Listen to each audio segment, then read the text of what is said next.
We also wanted to get you to weigh in on your outlook for the precious metals industry as a whole and how it would be impacted if, in fact, as Michael Oliver expects, we will be seeing much higher silver prices in the near term. We got a taste of that last January. You can talk to us about what we learned during that period of time and what would be the impacts on dealers, large and small, as well as the exchanges and refiners. If we did see $300 to $500 silver in the next year, for example, where would the system be strained, or would it actually be the beginning of the end of the precious metals industry functioning the way we are currently used to it functioning? So Steve St. Angelo wrote a report. You were kind enough to send it to me. I've been a fan of Steve's work for a long time. He's a smart guy. I agree with what he said. His take on what happened with the market was accurate. But I think when he takes it and moves it forward, he's kind of missing one very important point. What he spoke of was the environment we saw, where you had rising margin rates, you had a massively escalating price, and you had what I would argue is more selling on the retail side than buying on the way up. Then there was a lot of buying, but more selling. You had a whole bunch of people that since 2020 and even before had been holding gold and silver, were bummed out with the counterintuitive way that it worked, the price action, the volatility. Even though it kept moving higher, I think they were holding it largely for reasons that I wouldn't tell people to hold metal. They were holding it to become wealthy, not because it is wealth.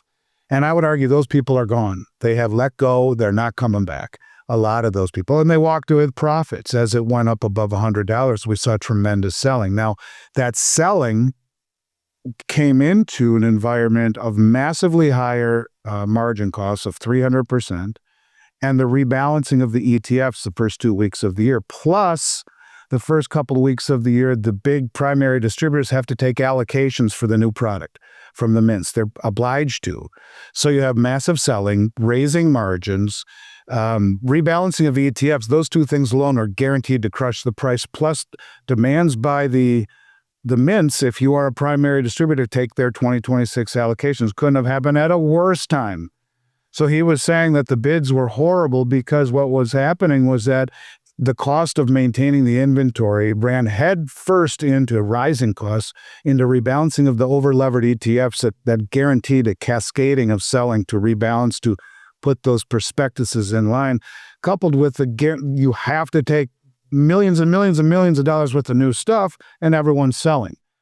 There was less buying than selling. So let's reflip the switch. I mean, he didn't talk about what it was like a few years back during the pandemic when there was far more buying than producing. And what happened to the premiums? They went parabolic, including the bid premiums. We were paying $9, $10, $11, $12, $13 over spot for Silver Eagles, $9 over spot for junk silver, $200 over $1,000 gold spot, or $2,000 gold spot, nearly $1,800 for Gold Eagles. So I think he was accurate in his depiction of what we saw at the beginning of the year. But I think in this environment, the weak hands have been washed out. The open interest on COMEX, same thing, has been washed out. Lowest level in 30 plus years in terms of who wants to play in that sandbox. So the weak hands are gone. And so now the strong hands hold the middle, where a price move, I think you'd see the price continue to go higher and you wouldn't see this cascade of selling. And when you get the public jumping in, if just a small fraction of the public jumps in this next time, as I anticipate at one point they will, then you can turn that thesis upside down. Because what you had was the big dealers and companies like mine constantly pouring out money to buy product from the public, to buy product, the new stuff from the mints, to a 300% margin increase, to, the guarantee of prices collapsing because of the ETFs rebalancing, creating, along with the margin increases, margin call after margin call after margin call. The costs were extraordinary. That was a one-sided argument.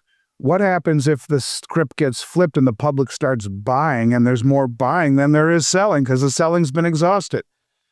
So I don't look at that as being something we will see again. I don't. I mean, I hope not anyway. I guess it is possible, but I do think that largely The people that wanted to sell sold. And that would have been at over $5,000 an ounce gold and over $100 an ounce silver. And they did.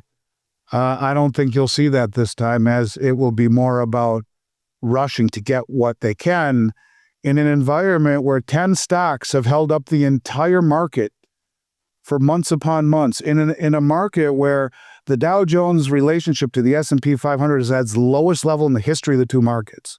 What that means is the Dow Jones are the legacy stocks, the big old, the Johnson & Johnson, the stocks of the economy, right? The big ones.